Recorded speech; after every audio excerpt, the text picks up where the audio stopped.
Hi, it's Chris with Implied Music. Really busy right now, so I've been bringing forward older videos. And we just were looking at Philip Glass's Arpeggio Style. Well, here's a second video about Ludovico Einaudi. Einaudi, an Italian composer who uses essentially pop chord progressions with a neoclassical arpeggio style. It's a great technique, really satisfying. It's kind of a winning style. It's very engaging, and your audience loves it. And not terribly hard to do, just a couple of tricks. So let's take a look at this video now. This week, I've been looking at Ludovico Einaudis process. He's I guess you'd have to call him a pop pianist, but it's instrumental music. He takes pop chord progressions and kind of puts them through the ringer of a classical instrumental form. Well, I want to break down sort of my recreation of an Einaudi approach to a simple pop chord progression. I think it's interesting. Let's take a look.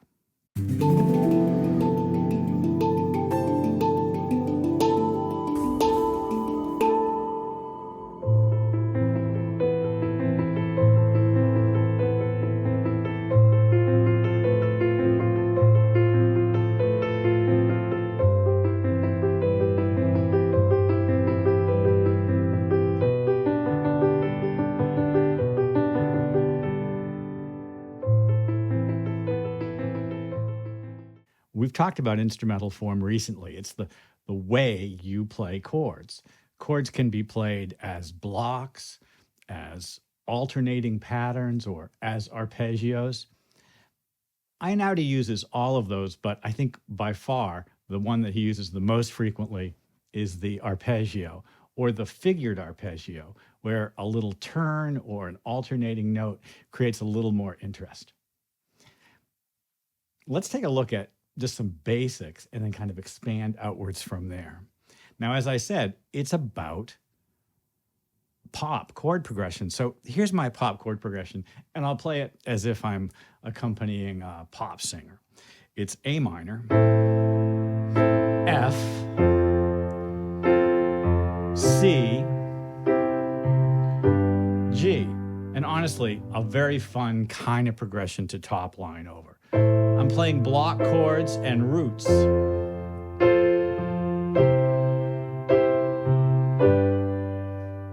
One thing I really like to do when I'm playing this style is put my right hand in essentially the shape of an octave. I might wind up doubling notes as a result, and you can see this here. I've got the third, fifth, root, and then the third again on the top. Well, if I'm going to play that as an arpeggio, I could just kind of go down and up. And what Einaudi does so brilliantly is he'll put a little turn or figuration in it. Let's make the easiest possible figuration. I'll change the top note, alternating it. So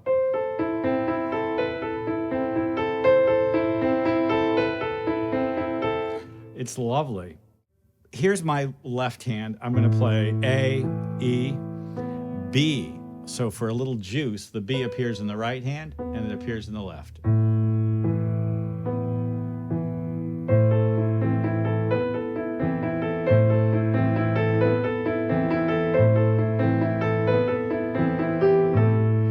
That's my basic instrumental form. Just like in Bach's Prelude number 1 in C, the one that sounds like this. Once I establish the pattern, I'm going to stick with the pattern as I adjust to new chords. So here's my first chord, basically as a block. It's A minor, and then it comes down like this. My next chord is F, and a very easy transition from A minor to F is just to do that. I move the E up to F. So I go from to. I'm going to bring the B in there as well. What should I do in the left hand? Well, we were doing this A. Let's go ahead and do an F like this. The F is in the middle now. The A is the third. So this is an F chord with its third in the bass. An F chord with its third, the A, in the bass. It's really quite lovely. A minor.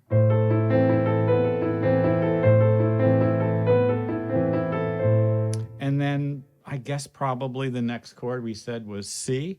I'm going to do my C like this with a G in the bass, G, E, G, and of course my C could be here.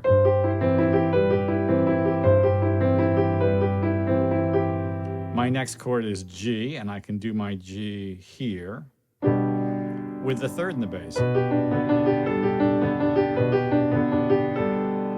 Let's recap that, play it all the way through. So, A minor, F,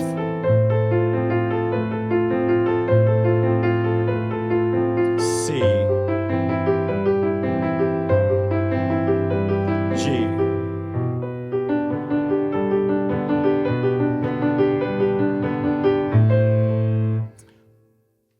let's try playing the whole thing and see how it goes for us.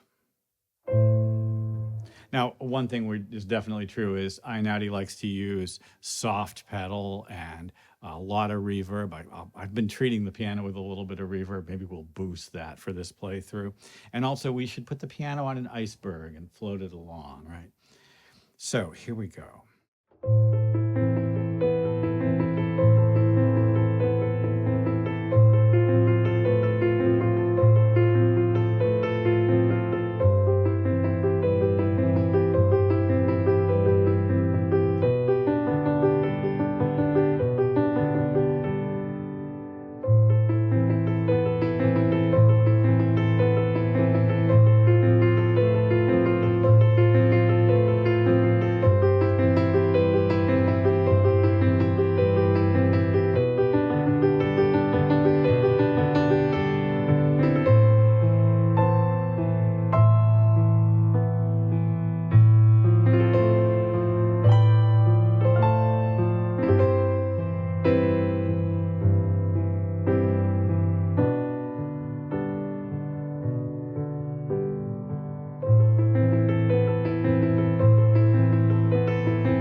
That perseverating, exciting, really, instrumental form repeating again and again creates a sense of momentum, a kind of a tension. Will it stop? Can the pianist keep going? It's exciting. It's a little impressive sounding, isn't it? And yet I have to say, it's not terribly hard to do. I'm playing really gently and lightly. The hand just kind of rocks from side to side. It's not that kind of big a deal for a pianist once you get it going. What's hard about it, and I'll say this, I guess, because if you're going to try something like this on piano, you got to be kind of conscious of it, is the open hand that is either doing an octave, like these kinds of things, or sometimes even a ninth, is essentially doing a kind of a lateral side-to-side adjustment. As I go down the A minor chord, I'm thinking about a slight motion in the wrist. My teacher called it lateral adjustment, side to side. When I teach this to people with smaller hands than mine, that lateral adjustment sometimes has to be quite large. In the left hand, the same thing is true, although since I'm only using 3 fingers and 3 notes, it's kind of very clear, and you can pivot off that middle finger. I usually use my index finger, but depending on the chord, it could be my middle finger as well. These kinds of voicings where a fifth or something like a ninth or an octave with a fifth in the middle, coupled with a full block chord in the right hand, is a very full, beautiful sound that really the piano excels at. It can be a very exciting sound on piano. Well, Einaudi is essentially a pop pianist. It's classical instrumental forms with pop chords.